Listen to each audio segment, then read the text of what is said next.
DCGB 729 kHz. Enot sa Bareta, Enot sa Gabos. Ang DCGB, aktibong miyembro yan kan kapisanan ng mga broadcasters ng Pilipinas ang KBP, Philippine Standard Time, mali sa Pag-asa, alas 5 sakto nin pagkahapon. Alas 5 ng hapon, oras na para aramon ang mga maiinit na bareta kanal daw na maruluan sa agas sa mga periodiko, radyo asin telebisyon. Erot na madadangog ngunyan sa DZGB Bareta alas 5. Mga bareta ngunyan para sa aga. Erot na tinipon sa DZGB Newsbase. DZGB Bareta alas 5. Kaiba ang field reports kan Mega Force Patrol. Halin sa iba-ibang parte kanal asin Kabikolan. Ngunyan, uya ang sa indung tagapagbareta. Maray na hapon sa pangarap po kang news base asin kan Mega Force Patrol. Ako po ang sa indung magiging tagapaghatod bareta, si Pio Fernandez.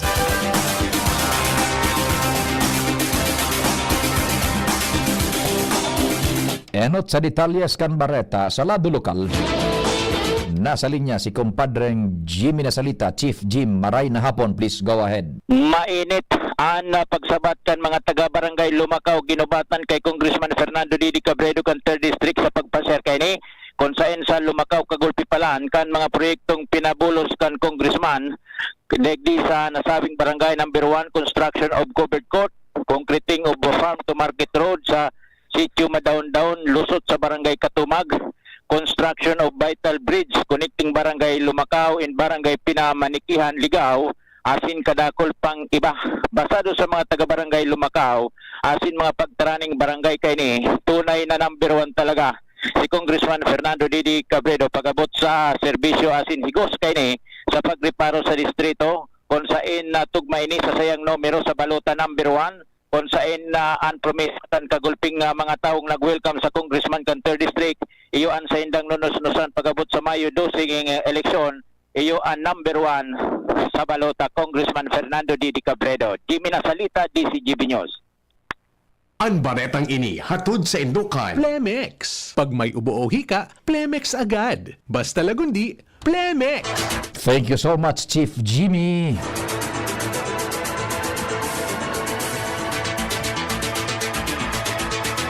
Ngunyan sa detalyes kan bareta sa lado nasyonal, nag-apelar ang Palasyo Malacañang sa mga lokal na gobyerno na higpitan ang pagtaoning building permits sa mga nagpapagibonin edifisyo. Initanganing masiguro na matibay asin may kalidad ang gabos na edifisyo dahil sa kaaditan na magtama ang the big one na paglilinog kasunod ka na matean na pagyugyug kan linog duman sa Myanmar asin Thailand. Sigun kay Palace Press Officer Abogada Claire Castro, apera sa mahigpit na pag-issue kan building permits, sinugo man ang mga LGU na inspeksyonon ang mga edifisyos. Mientras tanto ipinangapudan ni Nicholas Kaufman, legal counsel ni dating Presidente Rodrigo Duterte, sa rinibong nagsusuporta kay Duterte na irespeto ang judicial process. Matatandaan na kan ika-80 kumpleanyo ni Duterte, rinibong taga-suporta kay ini ang nagtiripon sa man iba-ibang parte kan kinaban. Kaiba na naman sa mga nagtiripon, iyon duman sa The Hague, Netherlands kung saan nakakulong si Duterte. Mientras tanto, pigiling kan COMELEC ang posibilidad kan online voting para sa mga Pilipino sa Myanmar sa nagadang-adang na 2025 midterm elections. Ang plano na ini kan ahensya makalis ang pagtama kan magnitude 7.7 na linog sa nasabing nasyon. Sinabi kan COMELEC na kung naapektaran ang telekomunikasyon o kaya telecommunication infrastructure, posibleng mga ipo ang mga Pilipino na magboto nin mano-mano gamit ang balota sin counting machine. Mientras nakasabagong aga kan maghali na sa Pilipinas ang Philippine team na madaranin tabang sa Myanmar. Pinagkonfirmar kan COMELEC na may mga persons of interest na sa pang-ambus sa election officer asin Mr. Kaini sa Dato Odin Sinsuwat. Sigun kay COMELEC Chairman Abogado George Erwin Garcia, igwa ng lead ang Philippine National Police asin pigbabantayan ang hirokan mga ini na pinagkukonsidera na responsable sa ambush sa Dato Odin Sinsuwat.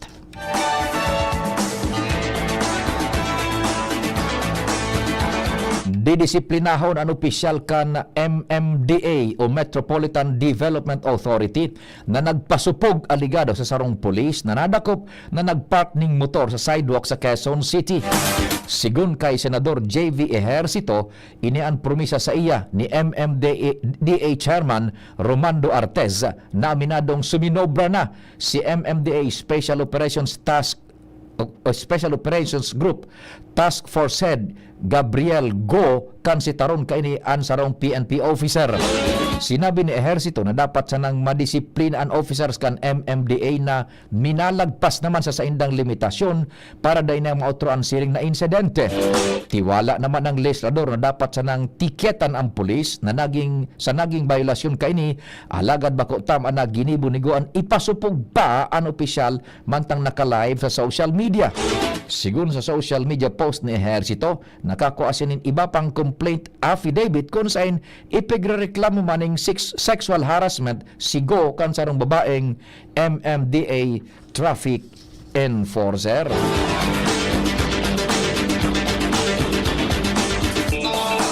Mientras tanto, planong ipagbawal kan Philippine National Police na makakapot gilayunin badil ang mga nagbalgar sa COMELEC gun ban.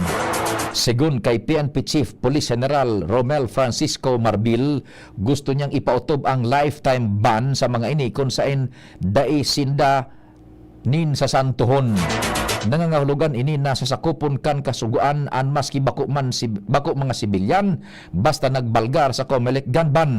Sa ngunyan pinag-adalan pa ni Marbil Anlay asin ikipagkoordinar sa mga abogado para sa legalidad kung ipapaluwas na ang nasabing kasuguan. Ang planong ini kan PNP kasunod kan road raids sa Antipolo City na kinainveltuhan kan apat na individual.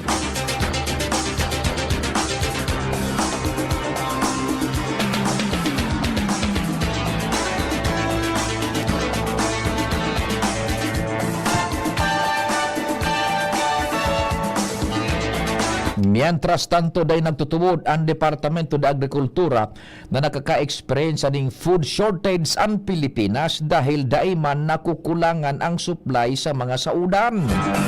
Sigun kay Agriculture Secretary Francisco Chiu Laurel Jr., dai niya masabutan kung saan hali asin ano ang pinagbasehan kan mga datos. Dai manin nahihiling nakakulangan sa supply kan mga basic commodities, lalo na ngunya na aranihan sa mga masunod na bulan. Sa ibong nalado, maski daining food shortage, posibleng may ibang parte kang nasyon ang nakaka-experience ning pagkagutom dahil sa ekonomiya, mantang dai naman konektado sa agricultural sector. Urual daw ng pinagbabantayan ngunyan kan Departamento de Agrikultura ang presyo kan manok maging ang bunay sa merkado. Sa tahaw ini kan naglalangkaw na presyo kan poultry products.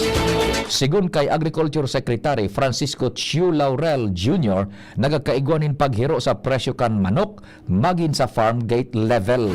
Nagkapera sa mga dahilan kaini ang paglangkaw kan demand dahil sa election spending, pagdakol kan mortality rate kan mga manok dahil sa grabeng init kan panahon.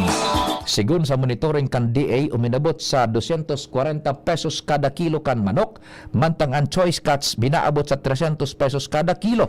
Ang presyo naman kan bunay nasa 6 pesos sagkod 8 pesos kada pidaso. Aminad naman si Secretary Chiu Laurel na may nagkaperang nagsuwestyon na magtalaan man ning maximum suggested retail price sa bunay arog kan sa bagas asin urig, alagad kay puan mo ng konsultahon ang mga stakeholders taganing maibitaran ang market shock.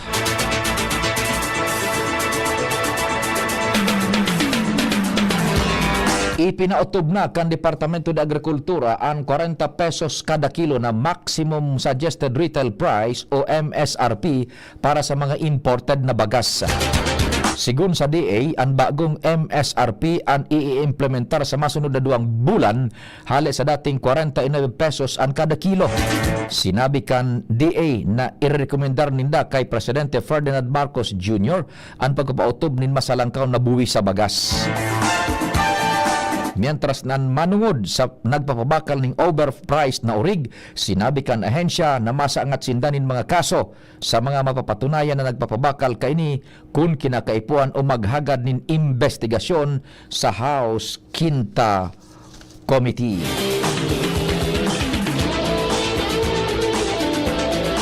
Posibleng magbaba o mag-itaas nin diit ang inflation sa presyo kan barakalon asin serbisyo para sa bulan ning Marso.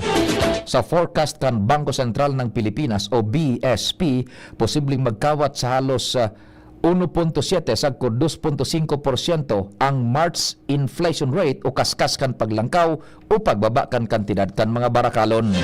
Resulta ini kan paglangkaw sa singil sa kuryente asin mas mahal na presyo nin sira asin karne.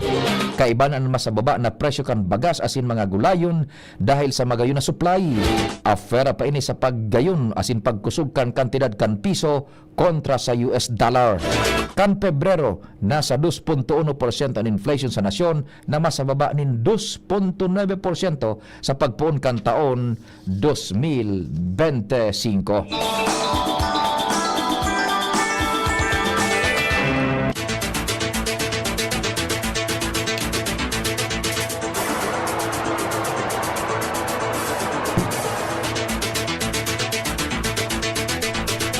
Mientras tanto, tinangkas na sa pwesto ang 3 pulis na nainvolto sa viral video sa pangungulog sa Laogkan Pasukin Municipal Police Station sa Ilocos Norte.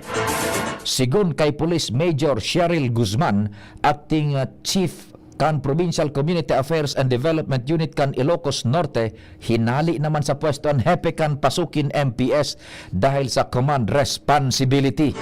Sigun sa investigasyon ang 3 pulis ang duty investigator kan mangyari ang insidente kaso hapon. Kung mapapatunayan na nagkasala, pwede silang makahampang sa kasong conduct and becoming of a police officer na may padusang pagkakasuspindir o dagos ng tangkason sa serbisyo. Sigun sa uploader kang video, naghagad nin tabang sa ipatura ang sa iyang stepfather makalis na atakihon kanday panamimidbida ng mga suspetsados. Imbes na tabangan, kinulog pa ini kan mga pulis. Pinagkondinar kal Ilocos Norte Police Provincial Office ang insidente asin presenting pigi-imbestigaran pa tanganing papanimbagon ang mga nagkasala. Babeltan detalyas kan mga bareta pakalis ka nagkapirang pagirumdum. Pre, makinig ka muna. Payong kaibigan lang ha. Work hard, play hard. Yan ang motto ko dati. Pero nakakapagod din pala katagalan. Sa gitna ng lahat ng mga puyat, inom at pagkain ng masasarap, kasama na ang oily at fatty foods, kailangan pa ring bantayan ang kalusugan. Tamang kontrol ang kailangan. Katuwang ko, ang Liverade. May silimarin na maaring makatulong protektahan ang atay. Cheers to more good times. Be a liver lover. Mahalagang paalala, ang Liverade ay hindi gamot at hindi dapat gamitin paggamot sa anumang uri ng sakit. Ang good drinks at good food, perfect combo. Isama pa ang Liverade para sa kalusugan ng atay. Mabibili sa mga leading drugstores nationwide. Realize true comfort and relaxation at Dorotea Resort and Spa, a perfect venue for family outings, couple retreats, and various functions such as weddings, birthday parties, corporate seminars, and conferences. Dorotea Resort and Spa. We have backpackers rooms, standard rooms, deluxe, suite, and a penthouse. Also, relax and rejuvenate with our spas and invigorating treatments, services, and facilities. Dorotea Resort and Spa. Kahugutan, Bakakay, Albay. For reservation, contact us at 0917-777-5734. Find us on Facebook, Dorotea Resort and Spa. Relax, rejuvenate, and enjoy. Only here at Dorotea Resort and Spa. Kung ikaw ay edad 50 pataas katulad ko, may mataas na ang risk ng manlalabo ng paningin. Mas challenging ang pang-araw-araw na gawain tulad ng pagbabasa, pagsusulat, at pagmamaneho. Ang Optin ay may lutin na maaari makatulong sa kalusugan ng mata, nilalabanan ang epekto ng glaucoma, macular degeneration, at katarata. Kitang-kita ang kalusugan. Mabibili ang Optin sa mga pangunahing butika nationwide. Mahalagang paalala, ang Optin ay hindi gamot at hindi dapat gamitin panggamot sa anumang uri ng sakit. Mga tugang, abangan ta ang paglunsar kan pinakabagong programa digdi sa DCGV Radio. Ang programang mahatod ning mga impormasyon, mga istoryang kapupurutan nin inspirasyon na naidulot kan pagtatrabangan nganing maiangat ang pagkabuhay kan mga Bicolanong para omang benepisyaryo sa maabot na ika-24 kan Enero 2025 alas 10:30 hasta alas 11 ning pagkaaga. Magantabay asin maghinanyog sa kape asin baretang agraryo. Naghahanap ka ng kabalikat sa asenso at taman ang urig mo asin mag-asenso ang negosyo. May Uno Plus na kalidad, mag-Uno Plus, mag-Uno Plus. Asa sa imong mauwag, serbisyong totoo, produktong garantisado. Ang Uno Plus asin urig mo, ang gamat na gusto. Uno Plus matabang sa imo. May Uno Plus na kalidad, mag-Uno Plus, mag-Uno Plus. Asa sa imong mauwag. Sa Uno Plus, kalidad na masasarigan mo, serbisyong swak sa imo. Magbisita sana sa Uno Plus Facebook page.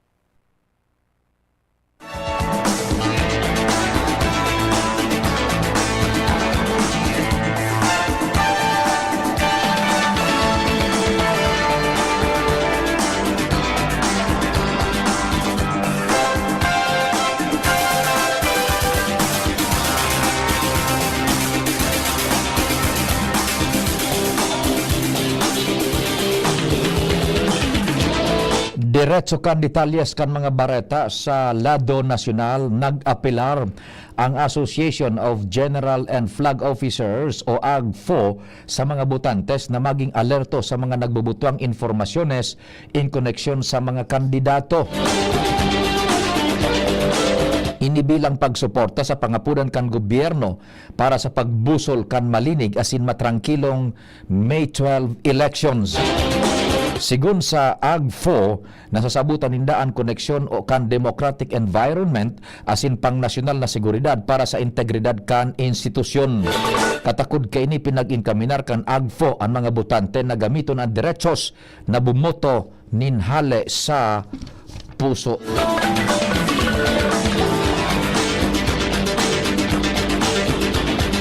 Mientras tanto, nangapudan ang Trade Union Congress of the Philippines o TUCP na suportaran sinda para sa tulos na pagpasar kan 200 pesos na legislated wage hike. Sigun sa TUCP, nainian sa indang nahihiling na solusyon sa pighampang kan mga nasa marginalized sector, partikular na ang mga end-of-contract work schemes na nagbubusol sa mga ini tanganing mangutang. Gusto kan grupo na dapat simbagan ni Presidente Ferdinand Marcos Jr. ang problema bago ang pagsarakan ika-19 Congress.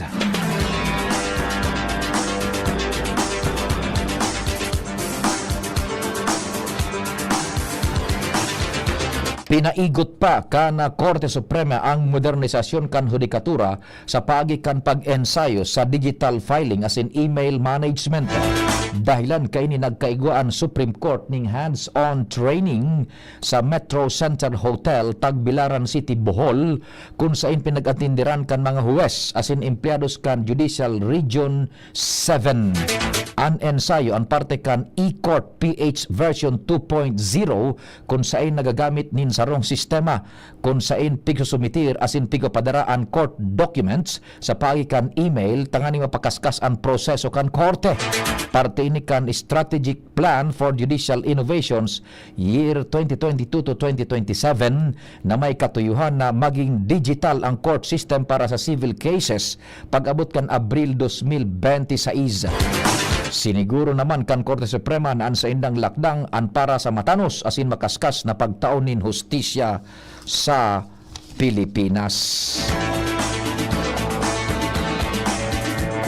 Nagpaabot nin pagbati si Department of Budget and Management Secretary asin Philippine Coast Guard Auxiliary Rear Admiral Amina Pangandaman kay Rear Admiral Michi Silva Campo, ang primerong babaeng 2-star general kan Philippine Coast Guard.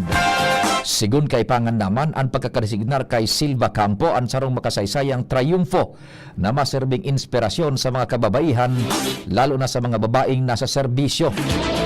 Bago naging parte kan PCG, nagpoon si Silva Campo bilang opisyal sa Puwersas Armadas kan Pilipinas, asin nagkapot nin manlain-lain na posisyon sa Coast Guard sagkod na idesignar bilang Commander kang Coast Guard Internal Audit Service.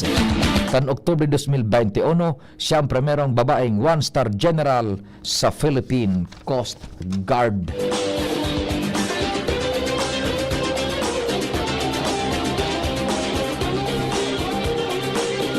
Bareta sa ibang nasyon, na-recover kan Palestinian Civil Defense asin United Nations ang bangkay kan 15 emergency asin aid workers sa sulnupan na parte kan Gaza Strip kang Lunes.